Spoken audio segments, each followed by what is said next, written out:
On their first October 1934, the granite steps of 60 Center Street, New York Supreme Court were cold under the heels of a 29-year-old widow the papers call Big Gloria. Reporters note her outfit in detail: dark coat, small hat, light gloves folded around a leather clutch as she walks toward the courtroom where the matter of Vanderbilt will open before Judge John F. Carew. Inside, more than 100 journalists pack the benches, ready to record accusations of neglect, decadence, even immorality. Outside, Depression-era onlookers gather for a glimpse of the mother who stands between a 10-year-old girl and a $4 million trust. In a portrait later reproduced by the New York Times, Gloria Morgan Vanderbilt sits perfectly composed, gloved hands crossed in her lap, the caption promising she will continue to fight for her daughter. On the courthouse steps, she pauses for a fraction of a second and smooths the fingers of her right glove, a tiny ritual of poise that cannot quite hide the fact that, whatever the verdict, something in this family will not be repaired. On 23 August 1904, hotel registers at the Grand Hotel National in Lucerne, Switzerland, record the birth of twins to American parents, Harry Hayes Morgan Sr. and Laura Delphine Kilpatrick Morgan. They are christened Maria Mercedes and Thelma. Later, one will become Gloria Morgan Vanderbilt, the other Viscountess Ferns, mistress of the Prince of Wales. The hotel, a Grand Belle Epoque structure overlooking Lake Lucerne, caters to wealthy Americans on European tours, families who measure seasons not by harvest, but by which resort offers the best society. The birth itself takes place in a suite with views of the Alps, attended by Swiss physicians accustomed to delivering the children of transatlantic families who treat Europe as an extension of their drawing rooms. The twins arrive early, smaller than expected, wrapped immediately in linen and lace, ordered weeks before from Parisian suppliers. Their mother, Laura, barely 20 herself, lies in a canopied bed while nurses murmur in French and German. Languages the girls will later speak as fluently as English. Diplomatic postings and shipping manifests trace the family's movements between European capitals and New York, part of a class for whom hotel suites serve as nurseries and steamer trunks as portable nurseries. Harry Hayes Morgan works as a diplomat and consul, positions that require constant movement: Lucerne, then Brussels, Paris, Madrid. The children grow up understanding home as a series of temporary addresses, each furnished with the same ritual objects: their mother's silver-backed brushes, their father's humidor, a small leather case containing calling cards that must be left at embassies and consulates wherever they land. Gloria's education begins formally at Strathallan House in Scotland when she is 6, then continues through convent schools in Spain and Switzerland. These institutions specialize in molding American heiresses and the daughters of diplomats into young women who can navigate European society. The curriculum emphasizes French conversation, piano, watercolor painting, and above all, deportment: how to enter a room, how to sit without slouching, how to handle a teacup during formal calls. At the Convent of the Sacred Heart, nuns in black habits supervise meals eaten in silence, prayers recited in Latin, and afternoon walks where girls proceed 2 by 2 in gloves and hats regardless of weather. Photographs from these years show a slim girl with dark hair pulled back severely, dark eyes level with the camera, hands already neatly gloved for outdoor walks. In one image from around 1912, she stands beside Thelma on the steps of a Swiss finishing school, both wearing identical white dresses with sailor collars, white stockings, and dark Mary Janes. Their posture is perfect, shoulders back, chin slightly raised, the result of hours spent walking with books balanced on their heads or sitting rigidly straight on backless stools while teachers corrected every slouch. It is a childhood of mobility and constraint at once: passports stamped with a dozen cities, prayer books in 3 languages, steamer trunks labeled with hotel destinations, and school rules that govern everything from how to fold hands during Mass to which subjects are appropriate for a young lady's conversation. The Morgan girls learn early that their value lies not in what they think but in how they appear, and that appearing correctly requires constant vigilance, constant performance.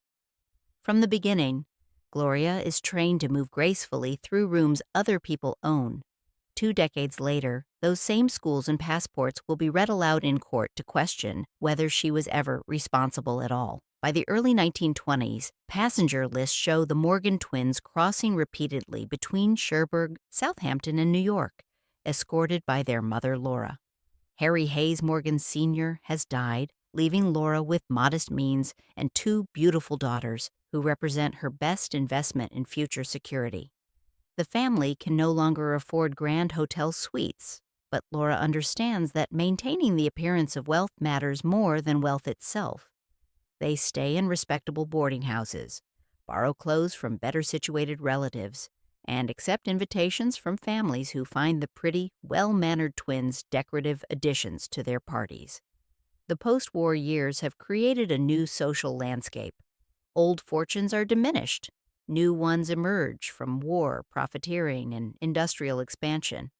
In this fluid moment, a beautiful girl with good manners and a hint of European sophistication can rise quickly, if she plays correctly. Laura Morgan, ambitious and increasingly anxious about money, teaches her daughters that charm is currency, that the right marriage is not romance but strategy, and that a woman's beauty has a limited market window that must not be wasted. In press photographs from 1922 and 1923, Gloria appears in slim flapper dresses that show her ankles, felt cloches pulled low over bobbed hair, gloves folded around, beaded bags. The new fashion suits her. The dropped waistlines and straight silhouettes emphasize her slenderness. The short skirts showcase legs that photographers note are remarkably fine. Society columns mention the striking twin daughters of Mr. and Mrs. Harry Hayes Morgan at tea and charity events, often in the company of minor European aristocrats and wealthy businessmen. The descriptions always emphasize their youth, their beauty, their refinement, qualities that, in this market, substitute for the dowries they lack. Her finishing schools have prepared her for this. French and Spanish delivered fluently at the dinner table, enough piano to accompany herself through a simple song, watercolors adequate to fill an album, and above all, the discipline of never letting unease show on her face. She has learned to smile through boredom, to appear fascinated by conversations that don't interest her, to deflect questions about family finances with graceful vagueness. Like many young women of her class, she is both highly trained and legally powerless. Her movements shaped by her mother's decisions, her social calendar managed like a military campaign, her future dependent entirely on which man chooses her. The performance is exhausting but necessary. In one photograph from a 1923 benefit dance, Gloria stands in a receiving line, one gloved hand extended to greet arriving guests, her smile perfect and empty. Her posture reveals years of training, spine straight, shoulders back, head tilted at precisely the angle that flatters her profile. But if one looks closely at her eyes, there is a distance there, a quality of someone who has learned to be present without being entirely engaged, a skill essential for surviving the endless rounds of teas, dances, and dinners where she is on display. Society columnists observing her at these events note her remarkable composure for one so young and her air of continental polish. What they are seeing is the result of institutional training, convent schools that taught submission to authority, finishing schools that drilled deportment until it became automatic, a mother who understood that spontaneity was dangerous and that safety lay in perfect performance. The more perfectly she wears the costume of privilege, the harder it will be, later, to be taken seriously as anything else. In March 1923, one New York marriage notice lifted her from the society pages into a dynasty with a name known even in the breadlines. On 6 March 1923, in a New York townhouse on East 72nd Street, 18-year-old Gloria Morgan married Reginald Claypool Vanderbilt, 42-year-old great-grandson of Commodore Cornelius Vanderbilt and heir to a dwindling railroad fortune. The wedding is small by Vanderbilt standards. The family's glory days of massive Fifth and Eighth Avenue balls have passed, and Reginald's finances do not support grand gestures. Still, the marriage makes headlines. Morgan girl weds Vanderbilt heir, announces one paper, while another emphasizes beauty and breeding unite two old American families. Newspapers praise her youth and beauty. Legal records note that she required her father's consent as a minor, though there is confusion even then about her exact age, some documents listing her birth year as 1904, others as 1905. She wears a simple ivory suit rather than a traditional gown, carries white roses, and appears in photographs looking solemn rather than joyful. Reginald, in formal morning dress, stands beside her with the expression of a man who has made many bad decisions and hopes this is not another. The marriage is strategic on both sides. Gloria gains the Vanderbilt name and access to wealth that, while diminished, remains substantial. Reginald gains a beautiful young wife who might restore some glamour to a reputation damaged by drinking and financial mismanagement. Laura Morgan gains the security of knowing at least one daughter is settled, though she continues to live with the young couple, maintaining her influence over Gloria's decisions. Less than a year later, on 20th of February 1924, Gloria gave birth in Manhattan to Laura Vanderbilt, promptly dubbed Little Gloria in the press to distinguish her from her mother. The birth is difficult. Mother and child both struggle in the first weeks. Doctors are summoned repeatedly to the Vanderbilt townhouse, where the infant lies in a lace-draped bassinet while her 19-year-old mother recovers slowly, attended by nurses who report everything to Laura Morgan, who hovers constantly, asserting authority over both daughter and granddaughter. The pattern established in these early months will persist. Gloria Morgan nominally in charge, but actually subject to her mother's management, nurses reporting to Laura rather than to the baby's mother, decisions made by committee rather than by maternal instinct. The young mother, trained all her life to defer to authority, finds it difficult to assert herself even over her own child's care. When little Gloria cries, it is the nurse who goes to her. When feeding schedules must be adjusted, it is Laura Morgan who consults the doctors. When the baby needs new clothes, it is Laura who selects them. On 4 September 1925, 16 months after his daughter's birth, Reginald Vanderbilt died at Sandy Point Farm, his estate in Portsmouth, Rhode Island. The official cause is cirrhosis of the liver. Everyone understands this as a polite way of saying he drank himself to death.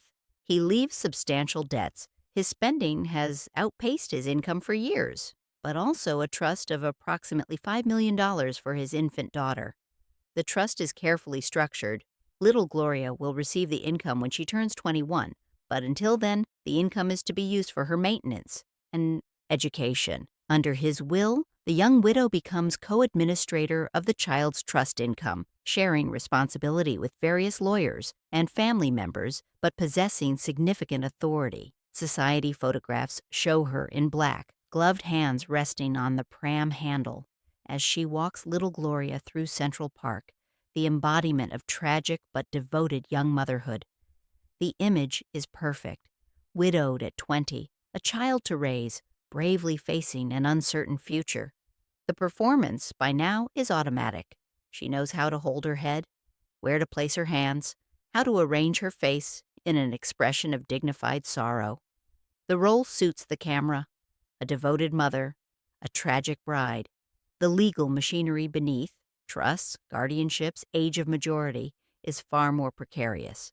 A single incorrect birth year, entered on her documents from Lucerne, will later allow a court to declare that she was never truly in control. After Reginald's death, passenger records trace Gloria, her mother Laura Morgan, her twin Thelma, now married to Viscount Furness, toddler little Gloria, and nurse Emma Dodo Kieslich sailing for Europe in late 1925, bound for Paris and the Riviera. The departure is presented as necessary for the young widow's grief, a period of recovery in more sympathetic surroundings. In reality, it is an escape from the constraints of Vanderbilt family oversight and American social expectations. They establish themselves in Paris, taking suites at the Hôtel Meurice on the Rue de Rivoli, where tall windows overlook the Tuileries Gardens and rooms are decorated in Louis XVI style: gilt mirrors, silk wallpaper, marble mantels. The hotel caters to wealthy Americans seeking Parisian sophistication, and Gloria fits easily into this world.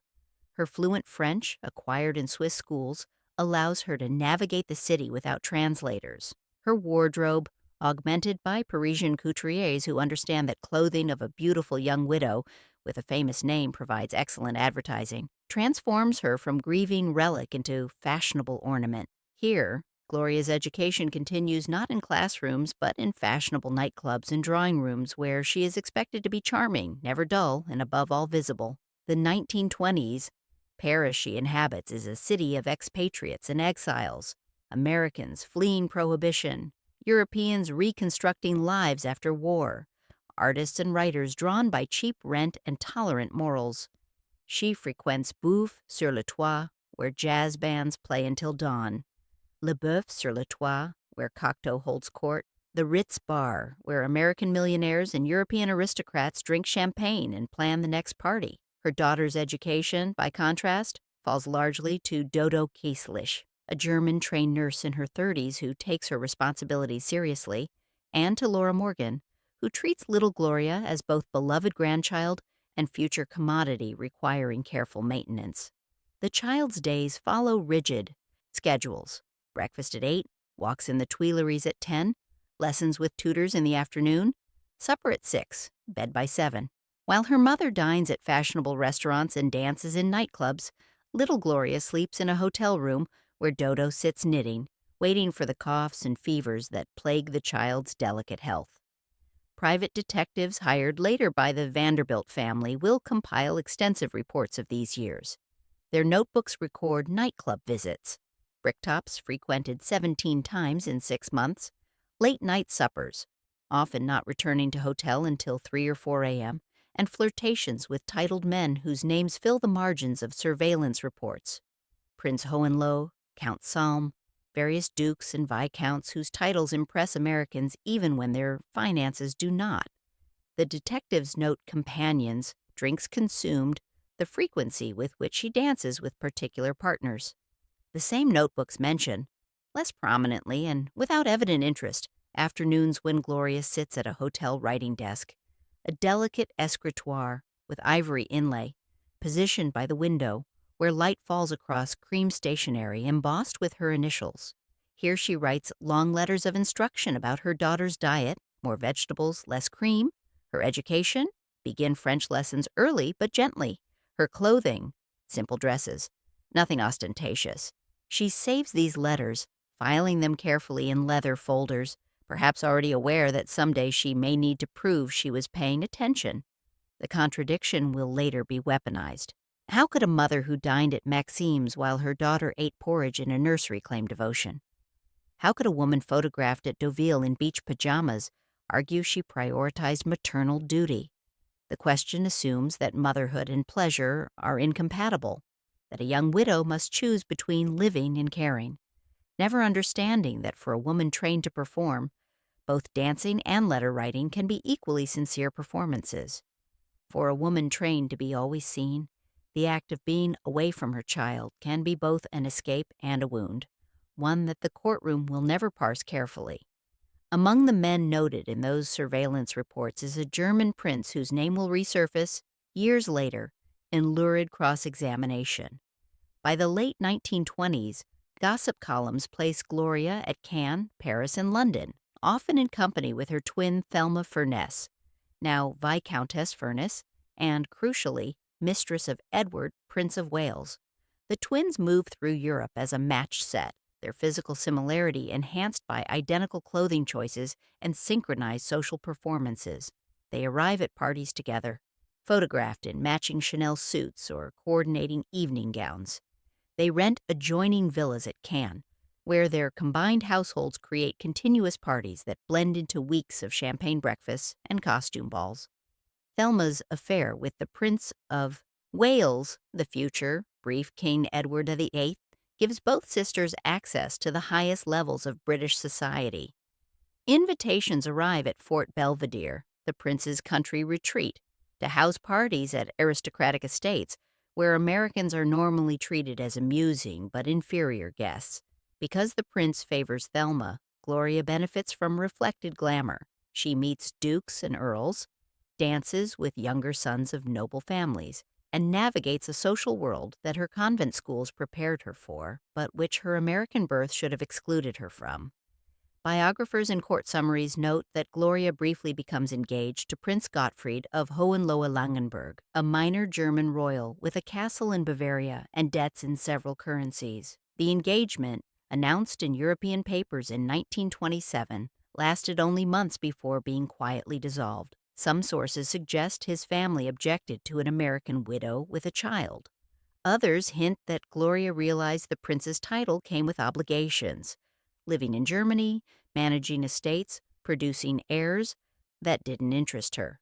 The broken engagement produces gossip, but no scandal. Such things happen frequently in circles where marriage is negotiation and titles are trading commodities. More dangerous to her future reputation is her close friendship with Nadezhda, Nada, de Torby, Marchioness of Milford Haven, a relation of the British royal family through her marriage to George Mountbatten, 2nd Marquess of Milford Haven. Lady Milford Haven, sophisticated and unconventional, becomes Gloria's intimate companion during these years. They travel together, share villas, and appear constantly in each other's company. In an era when romantic friendships between women are both common and scrutinized, their relationship draws attention. In 1929, according to testimony later read into trial records and documented in Barbara Goldsmith's biography Little Gloria, happy at last, French maid Maria Caillot claims she entered a bedroom at the Hotel Miramar in Cannes with Gloria's breakfast tray and found Lady Milford Haven kissing Mrs. Vanderbilt in bed, a moment she describes as resembling lovers rather than friends. Whether accurately observed, misinterpreted, or fabricated, this alleged scene will be used in court to define Gloria's entire character. A morning kiss between women who may have been lovers or simply affectionate friends in an era when such gestures carried different meanings becomes evidence of immorality, justifying the removal of a child. The question of what actually happened in that Cannes hotel room remains unresolved. Lady Milford Haven, testifying later, denies any sexual relationship. Gloria refuses to dignify the accusation with detailed response. The maid's motives, whether honest observation, cultural misunderstanding, or calculated betrayal encouraged by those seeking evidence against Gloria, remain unclear. What matters, in the machinery of the trial to come, is not truth but narrative, a story of a mother whose friendships disqualify her from motherhood. Meanwhile, in letters and photographs from these years, little Gloria appears as a shy, often ill child, growing up in hotels and rented villas. Her mother, a glamorous figure, who arrives for brief visits smelling of perfume in Paris, then disappears again into a world of adults and evening clothes. The child develops attachments to Dodo and to her grandmother Laura, the constants in her life, while her mother remains a beautiful stranger who occasionally appears at bedtime, smoothing her gloves before heading out to dinner, planting a kiss on the child's forehead that leaves a trace of lipstick and Chanel No. 5. The same maid's words will later produce such an uproar that a judge will order the press from the room. Between 1925 and 1931, little Gloria grew up mostly in Paris and on the French Riviera, accompanied by Dodo Kieslich and often by her grandmother Laura, while her mother circulated through the fashionable European circuit. The child's world is small and carefully regulated. Hotel nurseries with English nannies, walks in formal gardens where running is discouraged, afternoon teas where a 7-year-old must sit properly and speak when spoken to. She learns French from her nurse, English from her grandmother, and a particular kind of silence, the silence of a child who understands she must not disturb the adults whose plans she cannot influence. School records from Mademoiselle Rougemont's establishment in Paris, where little Gloria briefly attends as a day student, recall a shy, often ill child, subject to tonsillitis, bronchitis, and unnamed fevers that keep her confined to hotel suites for weeks at a time. French doctors are summoned regularly. Prescriptions accumulate in bathroom cabinets. The child grows familiar with the particular smell of camphor and iodine that signals another period of illness, another postponement of whatever plans might have involved her. For Nurse Dodo and Grandmother Laura, the routine is strict and unvarying, morning walks regardless of weather, fresh air being considered essential to health. Afternoon lessons in reading and arithmetic with tutors who come to the hotel. Tea at 4, supper at 6, bed by 7:30. The discipline provides structure that the child seems to crave. In later testimony, Dodo will describe little Gloria as happiest when the day followed its usual pattern, upset by surprises, anxious when routines changed. Photographs from these years show the child in simple coats, navy blue wool in winter, white linen in summer, her dark hair cut in a straight bob with bangs, one gloved hand tucked into an adult's arm, eyes turned not toward the camera, but up toward the companion guiding her. In one photograph from 1928, taken at Cannes, she stands on a hotel balcony between Dodo and her grandmother, the Mediterranean visible behind them. She is perhaps 5 years old, wearing a white dress with a sailor collar, white stockings, and dark shoes. Her expression is solemn, unsmiling, the look of a child who has learned that cameras require stillness rather than joy. Meanwhile, bank ledgers from the Vanderbilt Trust reveal that Gloria Morgan's spending from her daughter's income is generous and growing. Monthly disbursements cover not just the child's expenses, doctors, nurses, tutors, clothing, but her mother's life in expensive hotels, her couture wardrobe, her travel between European capitals. The trust was designed to support little Gloria's upbringing, but what constitutes upbringing is subject to interpretation. Does it include the mother's hotel suite, her travel costs, the clothing she requires to maintain social position that reflects well on the family name? Family members, particularly Reginald's sister Gertrude Vanderbilt Whitney, begin to murmur that the widow is living too well on poor little rich girl money. Letters between Vanderbilt relatives, later submitted as evidence, express concern that Gloria is treating the trust as personal income rather than as her daughter's inheritance. The spending patterns reveal a woman trying to maintain the life her finishing schools prepared her for: Paris couture, Mediterranean winters, social visibility among the wealthy, using the only resource she controls, her daughter's money. In depositions, accountants will parse every expenditure: $500 for a dress from Chanel, $200 for gloves from Hermes, $1,000 for a month's rent at the Maurice. Each item will be presented as evidence of excess, of a mother who prioritized personal pleasure over maternal duty. The counter-argument that maintaining social position was itself a form of protecting the child's future, that Gloria believed the visibility among the right people was an investment in her daughter's eventual social success, will be dismissed as rationalization. In a world where wealth is supposed to appear effortless, any young woman who enjoys it too visibly invites suspicion. When little Gloria's health falters in 1931, the aunt, who will one day sue for custody, offers what looks at first like help. In autumn 1931, worried about her niece's recurring illnesses and increasingly concerned about Gloria Morgan's lifestyle, sculptor and philanthropist Gertrude Vanderbilt Whitney invited 7-year-old Gloria to stay at her home for medical care and more settled schooling. Gertrude, sister of the deceased Reginald, is 56, immensely wealthy from her Vanderbilt inheritance, and respected for her artistic achievements and philanthropic work. She has founded the Whitney Studio Club, precursor to the Whitney Museum of American Art, maintains sculpture studios in Greenwich Village in Paris, and moves in circles of artists and intellectuals rather than the cafe society her sister-in-law inhabits. The invitation is presented as temporary: a few months for medical treatment, consultations with American doctors who might address the chronic tonsillitis that plagues the child, and enrollment in a proper school, rather than the irregular tutorial arrangements that have characterized little Gloria's education. Gloria Morgan, planning another extended stay in Europe, and perhaps relieved to have the child settled safely, agrees. Letters from this period, submitted later in trial evidence, show her writing to Gertrude with gratitude. "You are so kind to take such care of little Gloria. I know she is better with you than trailing about Europe with me. What begins as a temporary arrangement gradually becomes more permanent. Gertrude pays for doctors at New York Hospital who examine the child and recommend tonsillectomy. She enrolls little Gloria at the Greenvale School on Long Island, where structure and routine replace the irregular education of European hotels.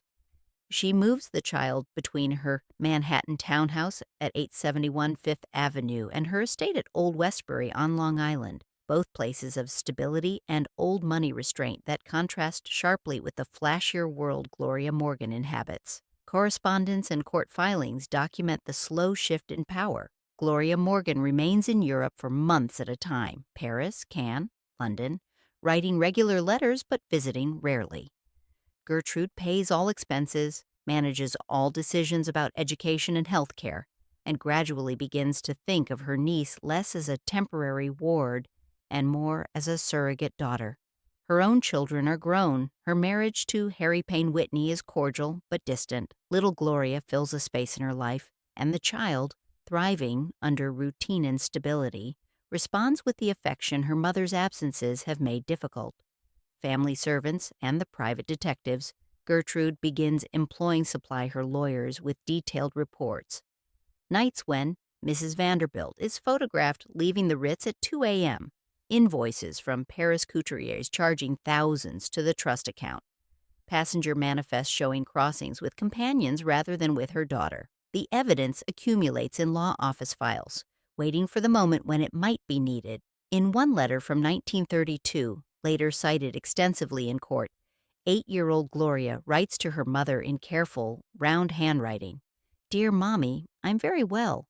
Auntie Jer took me to the museum today. We saw Egyptian things. I like the cat statues. When are you coming home? I miss you, but I like it here. The doctors say my throat is better. Love, Gloria." The letter is heartbreaking in its formality, its careful politeness, its hint of a child who has learned that expressing too much need is dangerous, that the best strategy is to be good and wait. Other letters are more explicit. In one kept by Gertrude and produced at trial, the child writes, "I am happier here with Aunt Gertrude and Dodo than traveling with you." Whether the child actually wrote these words, or whether an adult guided her hand, whether the sentiment reflects genuine feeling or the influence of adults with agendas, these questions will be debated but never resolved. A request for help becomes the opening for a transfer of moral authority, from a young widow trying to maintain her life to an older woman whose own respectability is beyond dispute. When Gertrude moves to formalize that authority in 1934, the legal papers land on a dressing table scattered with letters, and a pair of pale gloves waiting to be pulled on for yet another Atlantic crossing. As lawyers prepare for the 1934 trial, they examine passports, birth certificates, and marriage licenses with the attention of accountants auditing books. They discover a discrepancy that will prove more damaging than any allegation of neglect. While Gloria has always believed she was born in 1905, making her a minor at the time of her 1923 marriage, her documents, the Grand Hotel National Register in Lucerne, her baptismal certificate, her passport, all record 23 August 1904 as her birth date. This means she was 18, legally of age, when she married Reginald Vanderbilt. The distinction matters because minors cannot enter contracts without guardians, cannot make binding legal decisions without adult oversight. When Gloria married at what she believed was 17, guardians were appointed to oversee both her interests and those of the trust that would eventually be established for her daughter. These guardianship structures created legal buffers, distributed responsibility, and theoretically protected both the young bride and her future child's inheritance. But if she was actually 18, an adult in the eyes of the law, then those protective structures were unnecessary. Worse, their existence suggests she either lied about her age or was so careless about basic facts of her own life that she cannot be trusted with responsibility for anyone else's. In a culture that treats women's competence with deep suspicion, this kind of confusion about fundamental facts becomes devastating evidence. In her 1936 memoir, Without Prejudice, published by EP 2 years after the trial, Gloria writes with obvious bitterness about this discovery. On this untruth, irrevocable and irremediable, hinged the currents of my child's life and my own. She claims the error originated with her mother, Laura, who may have adjusted the twins' ages for social reasons, making them younger, extending the window during which they could be presented as ingenues, increased their marriage prospects, and allowed them to remain under maternal control longer. Age manipulation was common among mothers managing daughters' debuts. A girl of 19 pretending to be 17 had more time to attract suitable proposals, could attend debutante events reserved for younger women, and seemed more desirable to men seeking fresh, malleable wives. What Laura Morgan didn't anticipate was that such strategic lying would later be used to argue her daughter was fundamentally dishonest or, alternatively, so controlled by her mother that she didn't even know basic facts about her own existence. Because Gloria had thought herself a minor, a guardian had been appointed for her, as well as for little Gloria, complicating the legal chain of responsibility. What seems like a technicality now allows opposing counsel to argue that she has never been fully competent to manage either money or motherhood. If she cannot even establish her own age correctly, how can she be trusted with a child's welfare? If she was subject to guardianship when she thought herself independent, what does that say about her capacity for adult decision-making? The argument is circular and cruel. Either she lied about her age, proving dishonesty, or she was so dominated by her mother that she didn't know the truth, proving incompetence. Either way, she is unfit. The legal machinery transforms what might have been a sympathetic situation, a young woman manipulated by an ambitious mother, into evidence of inherent inadequacy. Letters between Gertrude Whitney's lawyers reveal their satisfaction with this discovery. One writes, "The age question undermines any claim she makes to having been in proper control of the trust or her own affairs. It suggests a fundamental carelessness or dishonesty that a court will find difficult to overlook." Another notes, "We can use this to suggest a pattern. Just as she was never truly of age when she thought herself so, she's perhaps never truly competent in the ways motherhood requires. A single altered date, perhaps vanity, perhaps carelessness, perhaps her mother's strategic lie, becomes the hinge on which a decade of choices can be reinterpreted as irresponsibility.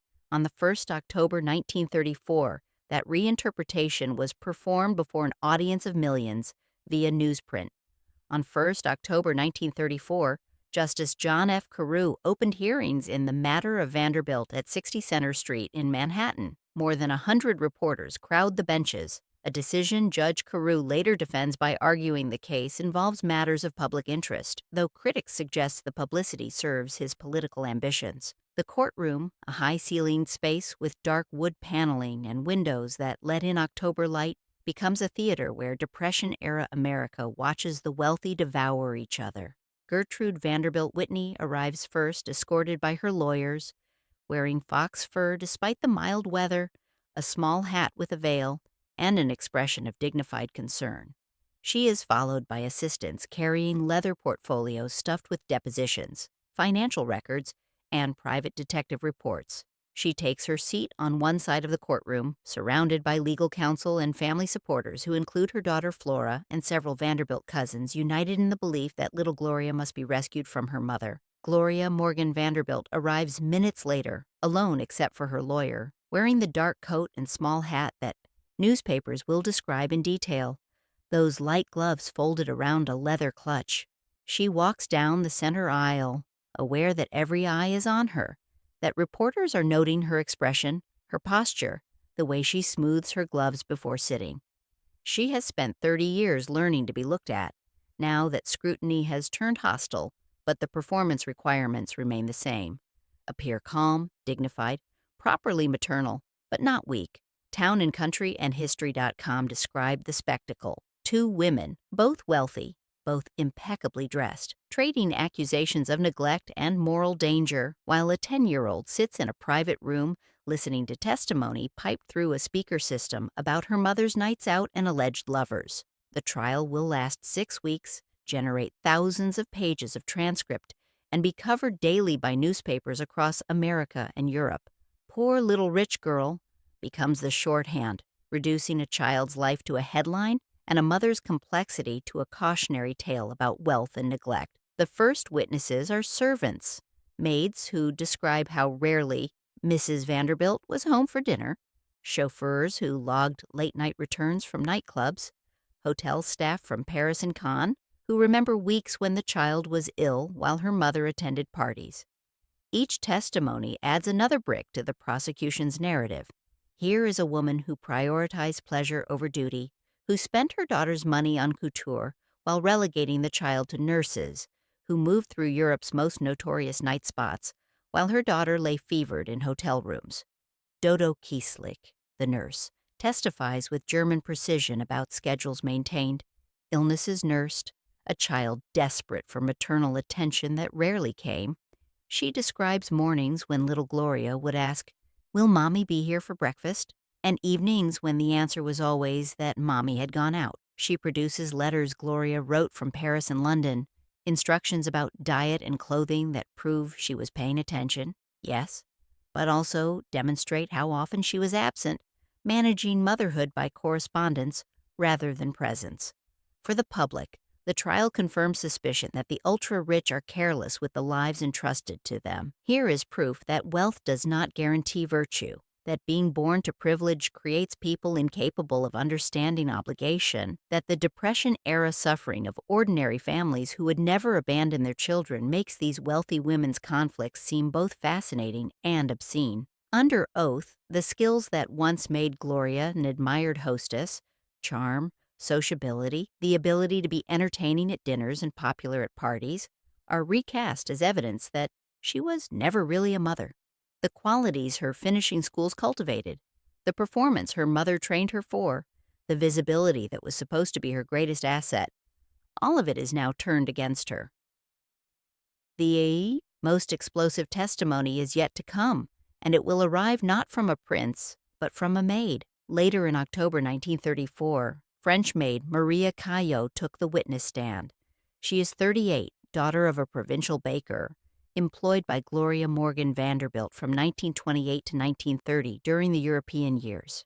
Her testimony begins with mundane details: ironing techniques, packing procedures, the daily routines of a household constantly moving between hotels, and then, almost casually, she describes what she claims to have seen.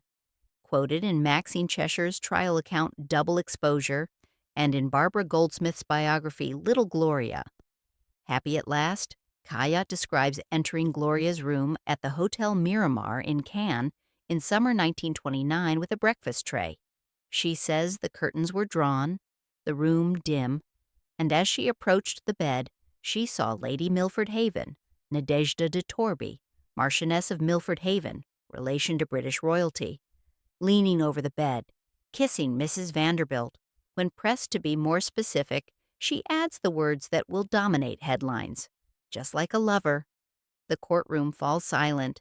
Then someone gasps. Others murmur, and suddenly the room erupts in noise. Reporters scrambling for doors to phone their editors, spectators craning for better views, Judge Carew banging his gavel repeatedly. The judge, recognizing that the testimony has crossed from scandal to something more inflammatory, orders the press and public out in the interest of public decency. The courtroom is cleared. Only lawyers, principals, and the judge remain for the rest of Caillot's testimony. But the damage is done. Headlines the next day scream lesbianism alleged in Vanderbilt trial, undue friendships endanger child, moral depravity charged against mother. The words are veiled. Newspapers cannot print explicitly what was said, but the euphemisms convey enough. Unnatural affection, abnormal relationships, female intimacies of an improper nature. The language both conceals and reveals, allowing readers to understand what is being suggested while maintaining a veneer of propriety. Lady Milford Haven, called later to testify, denies under oath that any sexual relationship existed. She describes her friendship with Gloria as perfectly ordinary, characterized by the kind of affection any two women friends might show. She points out that sharing bedrooms, even beds, was common among women of their class when traveling. Hotels often had limited space, and the financial economy sometimes required sharing accommodations even among the wealthy. A morning kiss between friends, she suggests, has been willfully misinterpreted by a servant unfamiliar with the customs of her employer's class. Gloria's lawyers argue the maid was fired for theft and is now taking revenge, that her testimony is motivated by malice rather than truth, that what she claims to have seen was either invented or wildly misunderstood. They produce character. Witnesses? Other employers who found Caillot unreliable, a Swiss hotelier who dismissed her for taking guests' belongings, and suggest her entire account is fabricated to curry favor with those seeking to damage Gloria. But what matters in the moment is not proof but spectacle. Whether the kiss happened, whether it signified sexual relationship or merely affectionate friendship, whether Caillot's testimony is accurate or invented, none of this can be definitively established. What can be established is that Gloria Morgan Vanderbilt had intimate female friendships, traveled with women rather than seeking remarriage, and lived a life that did not conform to expectations of how widowed mothers should behave. A single allegation allows lawyers to frame Gloria not just as inattentive, but as morally dangerous, a woman whose friendships themselves could contaminate a child. The most intimate aspects of her life, already constrained by class expectations of proper femininity, are now publicly weaponized. Privacy, the last refuge of privilege, vanishes with the bang of a gavel. When the doors reopen, the narrative of unfit mother will be almost impossible to dislodge. On 17th of November 1934, after 6 weeks of testimony, Judge John F. Carew issues his decision. Custody of 10-year-old Gloria Laura Vanderbilt is awarded to her aunt, Gertrude Vanderbilt Whitney. The child's mother is granted weekend visitation, but is removed as administrator of the trust and receives a drastically reduced allowance. In his written opinion, Judge Carew states that the evidence shows the child is entitled to a better life than her mother has provided, and that the moral atmosphere surrounding the mother is not one in which a young girl should be raised. News wires from New York to London to Paris to Perth report the verdict within hours. Whitney wins Vanderbilt child, announces the New York Times. Mother loses rich baby, declares the Daily Mirror in London. Poor little rich girl gets better home, summarizes papers in Australia and South Africa. The story has been followed internationally, a Depression-era distraction that allowed millions to watch the wealthy suffer in ways that seem both shocking and, to many readers, deserved. Newspaper photographs show Gloria composed but pale, sitting in the courtroom as the decision is read, gloved hands folded in her lap so tightly that knuckles show white through the kid leather. Some captions emphasize that she will continue to fight for her daughter, quoting her lawyer's immediate announcement that they will appeal. Editorial pages debate whether the court has unfairly punished a young woman for enjoying herself or whether the verdict represents appropriate protection of a child's welfare over a mother's selfish pleasures. The feminist implications are barely discussed in 1934 but would be examined extensively by later historians. A woman who violated expectations, widowed but not subdued, wealthy but not, maternally devoted, socially active but not remarried, has been legally stripped of her child. The message to other women is clear. Grief must be performed correctly, motherhood must be visible and self-abnegating, and women who seem to be enjoying themselves cannot be trusted with children's lives. Financially, the consequences are immediate and devastating. Gloria's allowance from the trust, previously $48,000 annually, equivalent to approximately $1 million today, is reduced to $9,000, enough for modest living, but not for the life she has been trained to lead. She can no longer afford Paris hotels, couture wardrobes, the constant travel that characterized her 20s, the social position her mother spent years cultivating, that her finishing schools prepared her for, that her marriage to a Vanderbilt briefly secured. All of it collapses with the judge's ruling. Emotionally, the damage is harder to quantify, but perhaps more severe. Her daughter, torn between loyalty to the mother she barely knows and affection for the aunt who has provided stability, will grow up in Gertrude's world, old Westbury estates, proper schools, careful management. The child little Gloria becomes will be shaped by this verdict, suspicious of her mother's motives, grateful for her aunt's rescue and burdened with guilt about the happiness she found in Gertrude's care. Letters between Gloria and her daughter from subsequent years, preserved in the Vanderbilt family papers, reveal the awkwardness of court-mandated visitation. Gloria writes long letters full of protestations of love and plans for their weekends together. Little Gloria's responses are brief, polite, and emotionally distant. Dear Mother, thank you for the gloves. They are very nice. I am well. Love, Gloria.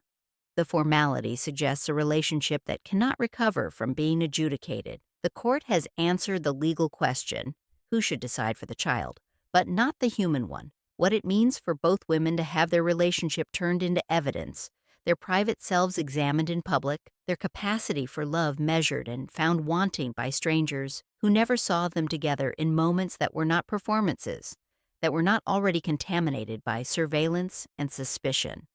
Stripped of her formal role as mother and guardian, Gloria will spend the rest of her life trying and failing to regain the narrative. In 1936, 2 years after the trial, E.P. Dutton publishes Without Prejudice, Gloria Morgan Vanderbilt's memoir. The book, 308 pages long with a dust jacket showing her in profile, elegant, unsmiling, still beautiful at 31, is her attempt to reclaim her voice from the newspapers that have spent 2 years defining her. In it, she argues that she was misrepresented by hostile witnesses, that her mother Laura's testimony was distorted by mental instability. Laura had suffered a breakdown during the trial and was hospitalized, and that the birth year error that once seemed trivial altered both her fate and her daughter's. The opening chapter, titled The Age I Am, addresses the confusion about her birth date directly. All my life I believed I was born in 1905. I celebrated birthdays on this false date.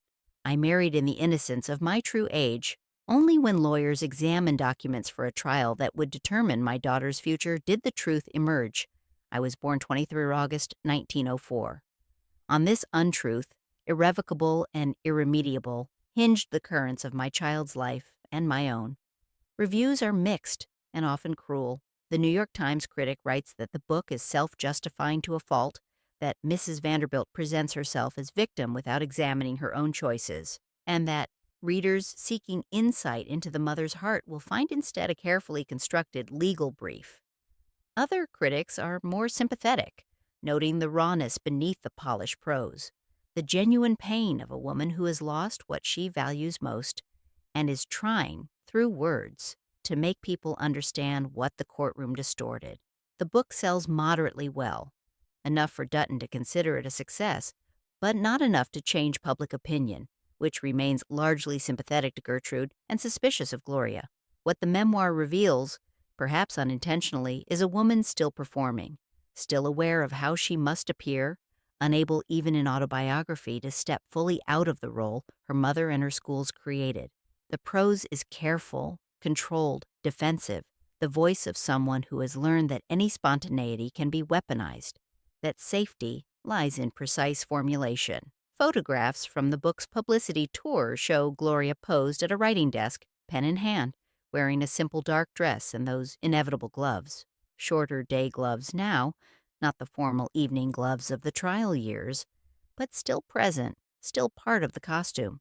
She gives interviews in which she repeats the book's arguments. She was misunderstood. Her love for her daughter was never in question. The trial was a miscarriage of justice driven by family politics and a sensationalist press, but the performance convinces few. The public, having consumed the trial as entertainment, is not interested in revision. The narrative is set.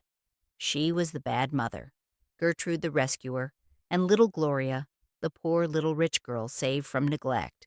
No memoir, however carefully written, can compete with 6 weeks of testimony and months of headlines. In the following decades, she lived mostly in Europe, Paris, then London, eventually settling in California, where she disappeared into Los Angeles's expatriate community. She never remarries, though newspapers occasionally link her romantically with various men whose names briefly appear, then vanish. She never again holds legal authority over her daughter's life or fortune. The trust continues to generate income that supports little Gloria's education, her debut, her eventual 4 marriages, and divorce, but Gloria Morgan is excluded from all decisions. Mother and daughter see each other rarely and awkwardly. Little Gloria, now simply Gloria Vanderbilt, grows up to become a celebrated artist, author, and fashion designer whose name eventually eclipses the scandal. But photographs of her with her mother from the 1940s and 1950s show the distance between them. Standing together but not touching, smiling for cameras but with tension visible in the space they maintain.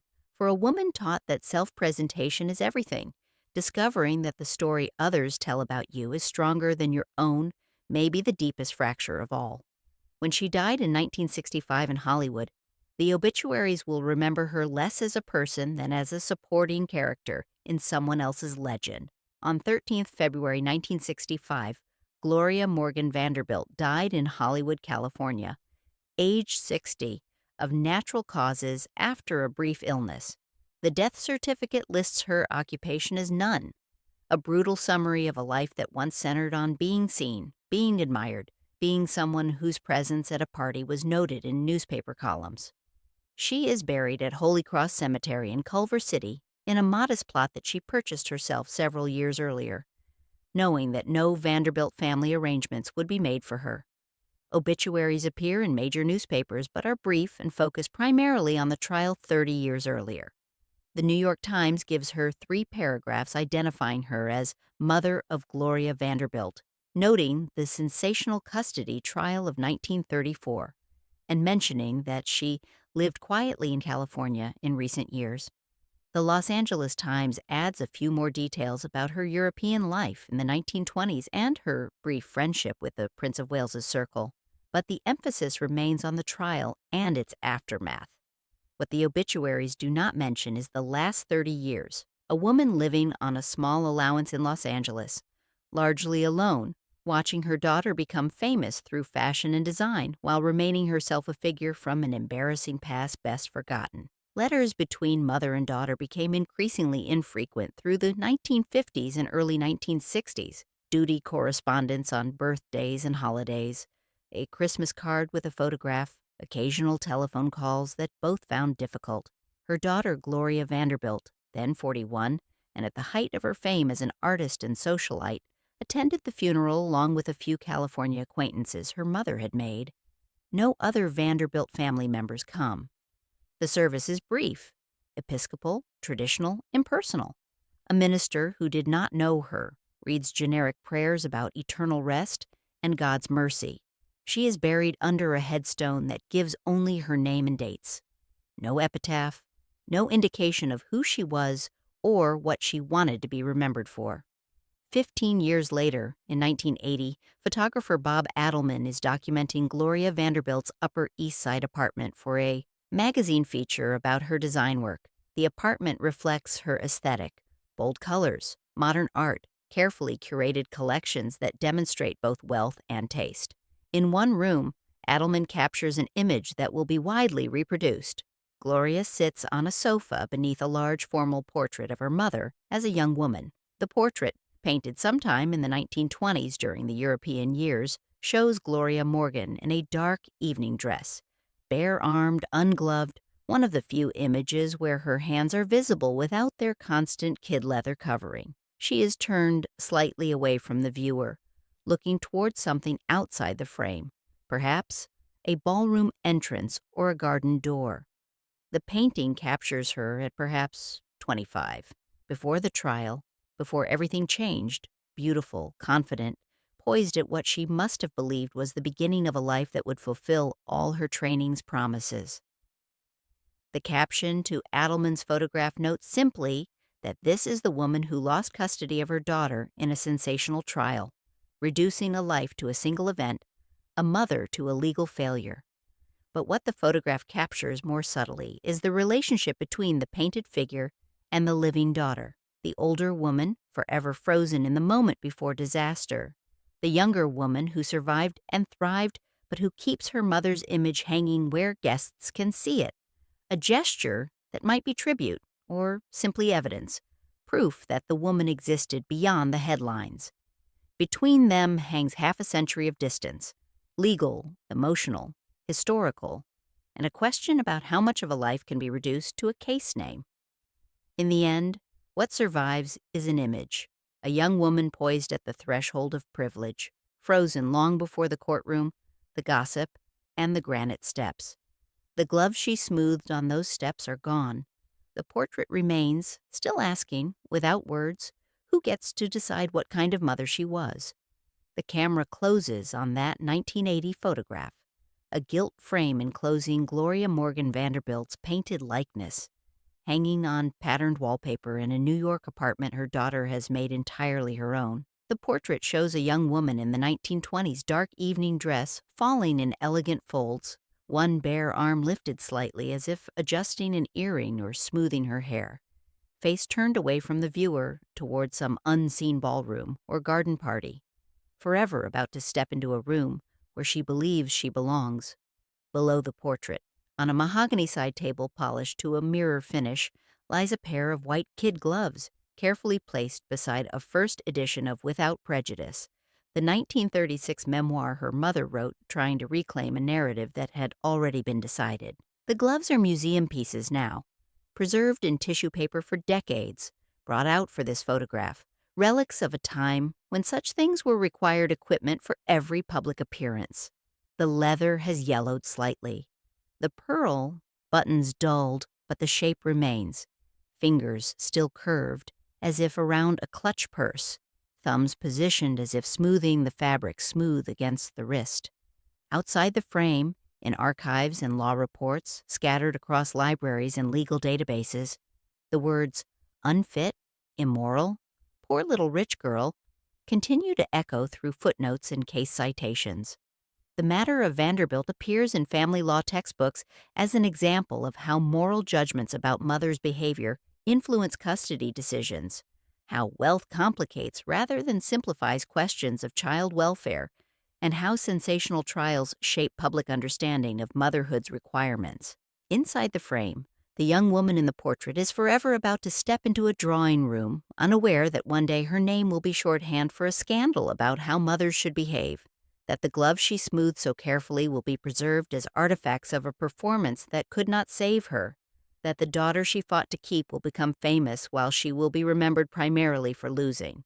The shot lingers not on verdicts or headlines, but on the quiet space between the painted hand, lifted, graceful, about to gesture toward something outside the frame, and the empty gloves below, folded and still. Between them is the distance between how a life was meant to look and what it became, the gap between the woman trained from birth to move gracefully through rooms other people owned and the woman who discovered that grace was not enough, that all the finishing schools and languages and deportment lessons could not prepare her for a courtroom where those very accomplishments would be used as evidence against her. The gloves remain, preserved in tissue paper when not on display, a reminder that the performance was real, even if the power it was supposed to confer was not. The portrait endures, the young woman's face turned away, asking nothing, promising nothing, simply existing in that moment before the courthouse steps, before the headlines, before she learned that being looked at and being seen are different things, that being trained to adorn a stage is not the same as being taught to own one.